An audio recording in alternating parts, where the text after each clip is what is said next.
patterns, especially along the flanks, that this hyena expert viewer has managed to spot.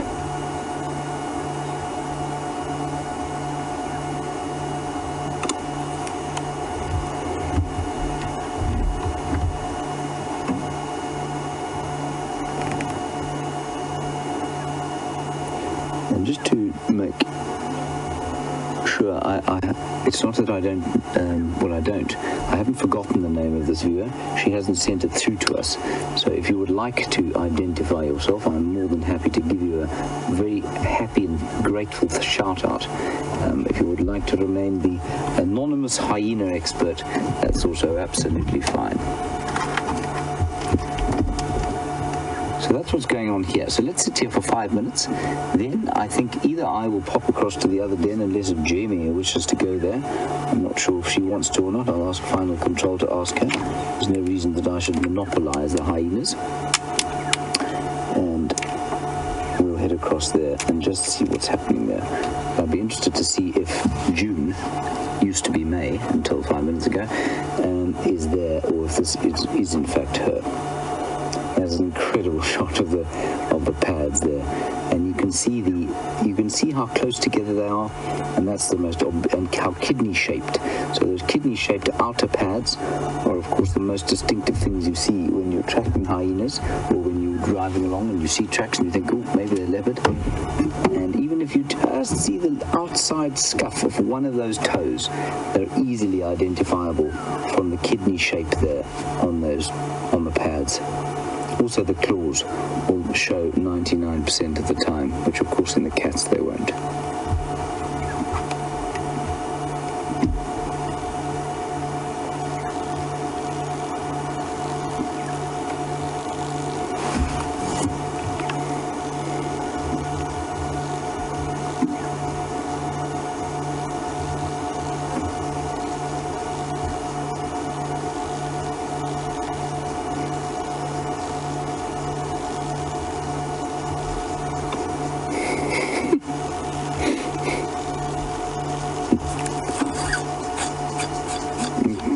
You say you once watched a root canal procedure done on a hyena. Cat, that's not an experience many people can say that they've had. I've certainly, thankfully, never had a root canal. I've also never watched one on a hyena or any other animal. I'd be fascinated to know where on earth you saw that, and you say you were astounded by the size of them. Yeah, they're not small. I mean, a hyena is, a big female is about 70 to 75 kilograms. That's certainly bigger than I am. And then pounds, 75 kilos would be about 170 pounds, so they're not small at all. Like an average sized man, maybe a slightly small man. They're quite a lot taller, I think, and larger, heavier than they look when you see them here on the screen. And then teeth there are quite phenomenal things. This one, not obviously the most enthusiastic hyena in the world, fast asleep.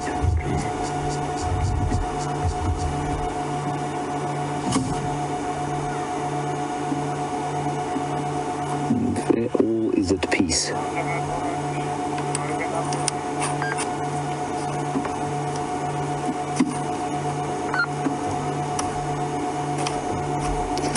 Hello, Donna Wan.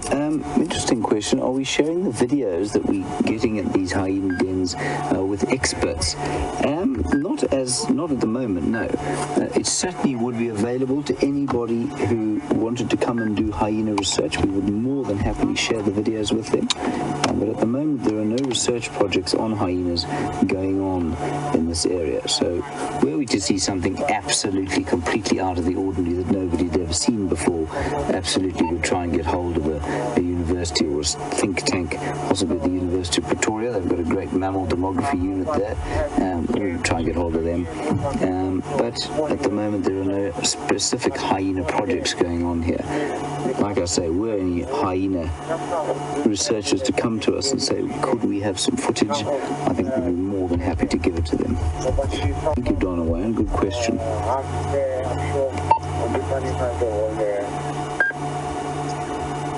Okay, thanks very much. Do you know if there's anyone from Cheetah Plain that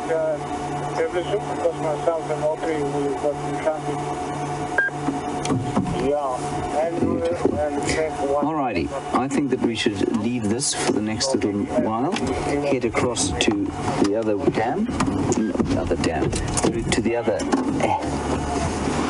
other den. Ooh, hang on. High action, she's opened her eyes and shut them again. Alright, let's go and look.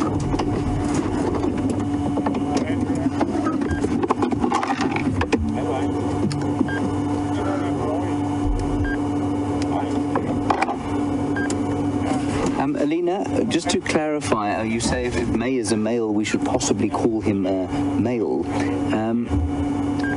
May is definitely a male. May is a male. No, is May a male? I can't remember now what I've looked at. No, I don't think May is a female, and May is now June. Remember, June is now May. It's also confusing. I want to go to the other den and let's see what's going on there. I'm going to have to turn the car off though, because obviously our immobilizer has clicked out.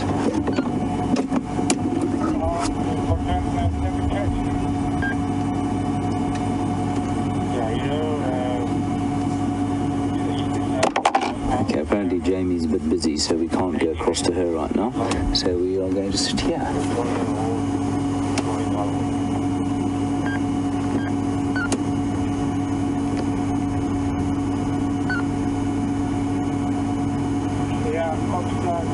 So all completely at peace. Like I said, very little sound at all going on around the bush.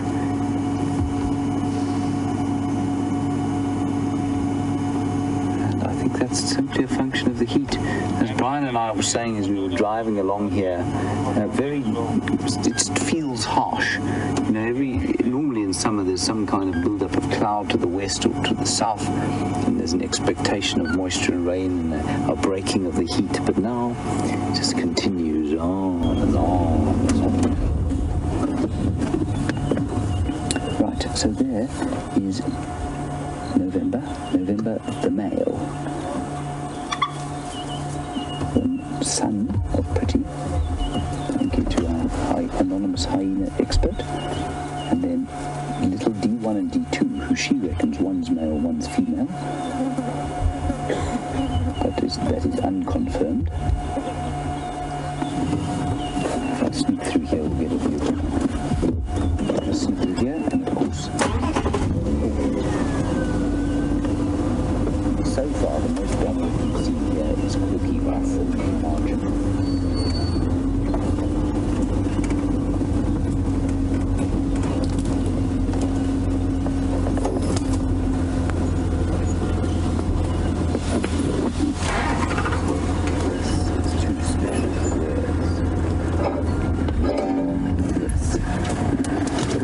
So that is to me, everybody, looks like June.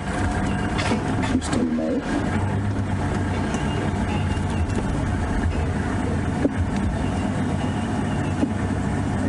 So I don't know what everyone else thinks, but I don't think that was June at the other den. I think that's another one of similar age to this one, in fact slightly younger than this one.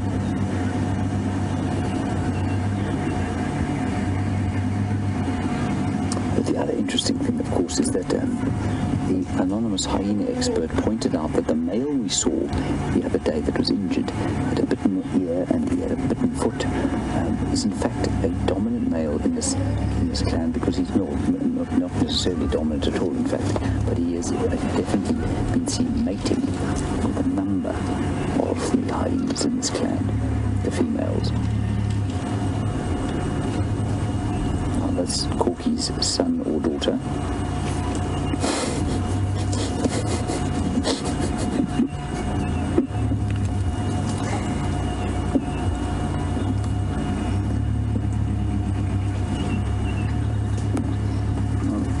CP in Cape Town would like to know how many cubs a hyena typically has. Normally 2. Did you see the one sticking its head out there? Right? It came shooting out and then fell back into the hole. And normally 2, sometimes 1.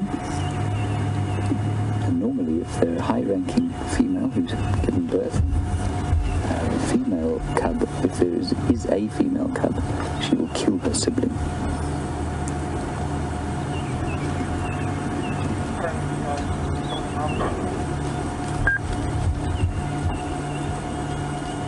There it comes. Little one sticking its head out.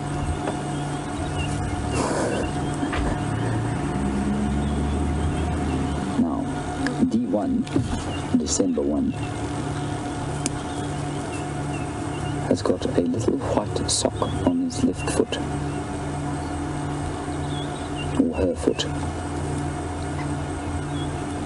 The anonymous hyena expert reckons D1 is a female. I'm looking now at what would be a pseudo-penis. It doesn't seem to be pinched on the end, so I'm happy to go with that assessment for now. The D1 is a female. That's her there. That D2 is quite possibly a male. Look at this little thing, yeah. That is quite possibly my favourite animal in the whole of June. Look at it. It's the first time I've seen them all down the mound.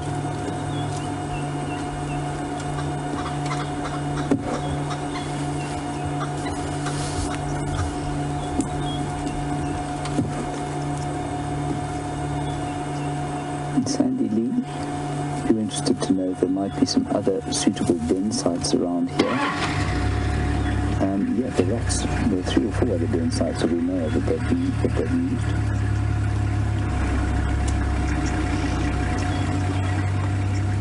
And some of them not too far from here, some of them quite close, some of them about 2 or 3 kilometers away.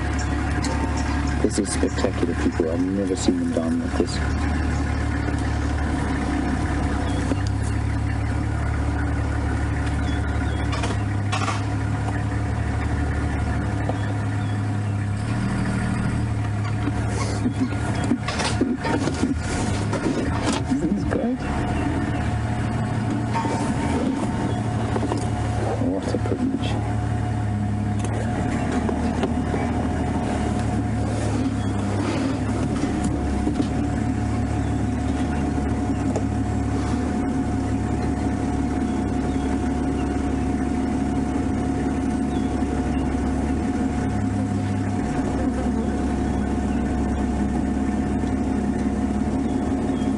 And I agree with you that the use I should keep coming to these den sites because they are, the behaviour of these social animals is so completely fascinating, especially compared with some of the other animals that we watch. I agree completely. I do think it's massively fascinating, possibly more so than many of the other animals we watch. While the beauty of a leopard is unquestioned, their solitary kind of living sort of precludes the fascination of social behaviour. Hyena's social behaviour can most closely be aligned with cercopithine primates, so monkeys and baboons. They have that kind of amazing social structure.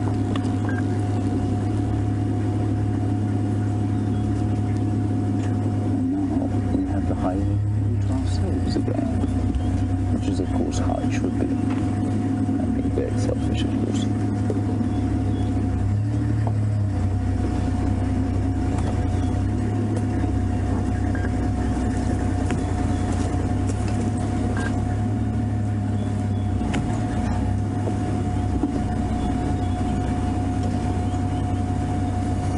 Monique in London, you're watching that little cub and saying that perhaps the back end, the back legs look a little bit wobbly and that they don't function completely properly.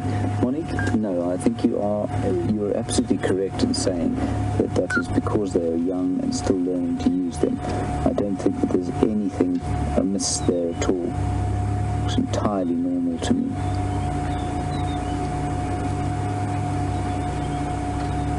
Now, if they would just be kind enough to come back this side, please.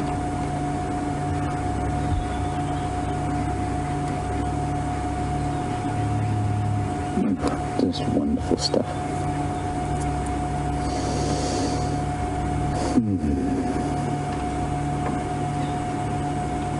Very adventurous. That's quite a long way from the security of the hole.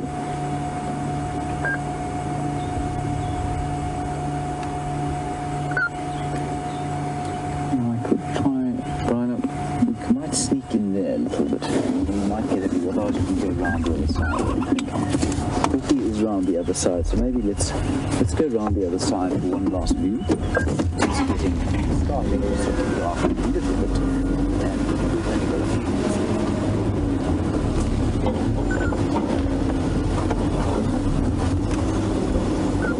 Here we go.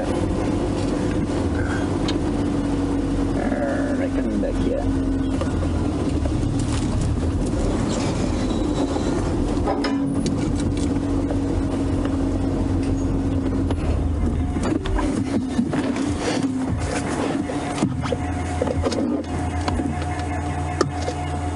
Also the first time I've seen them actively playing like this in front of Corky with her outer kind of instilling any discipline. It's the first time that November's had this kind of confidence that I've seen.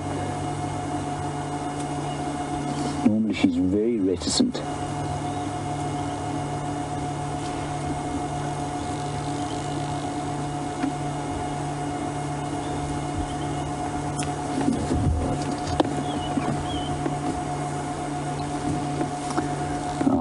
Now, of course, one of the most interesting discussions you can ever have about hyena is about their very strange genitalia. And James Hendry's fan on Twitter would like to know why hyenas have a pseudo-penis.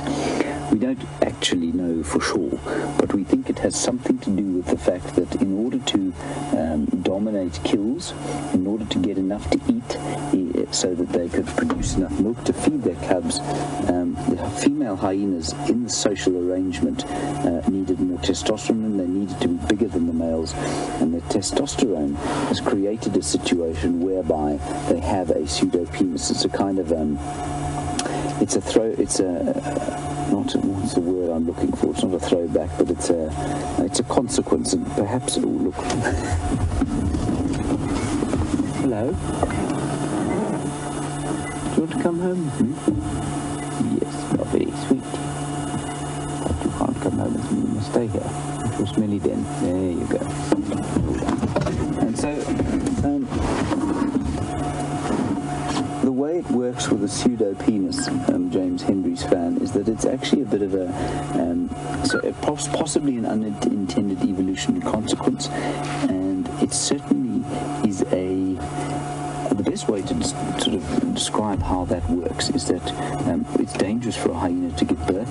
Apparently 18% of new mothers die in childbirth because the baby is born through the pseudo-penis. Imagine that.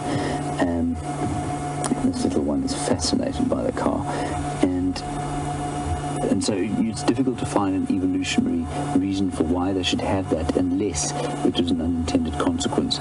Now, human beings actually have a similar adaptation where, because we stand upright, our hips actually block the birth canal.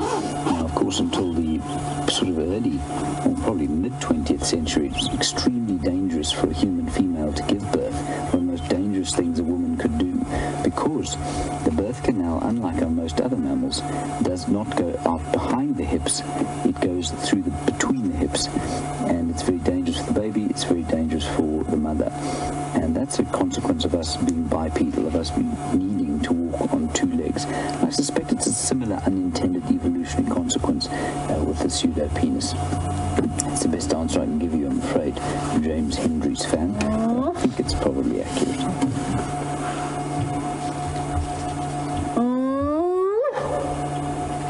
That's Corky giving her territorial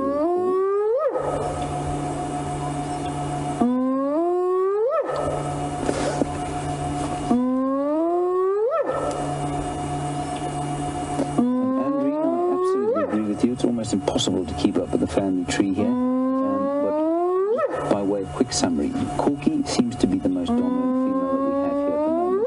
Might be the matriarch. She has two son and a daughter, possibly D1 and D2. D2 with the male, D1 with a white sock, the female. Then we have Pretty here, who's the one on the right-hand side of your screen. She's got her son, who is November, that lovely little thing who was popping his head around here.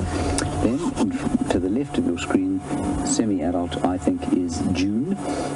She or he was born probably around mid-June, and the mother other is the scar-backed female. She's got a scar on her back, and I'm sure our anonymous expert has an idea better idea of her name, but that's as far as I can get it. The other den, there are 2 adults. One of them has a cub similar aged to this one, and then I think there's some other little ones. So that's the best that I can understand it for you. Right.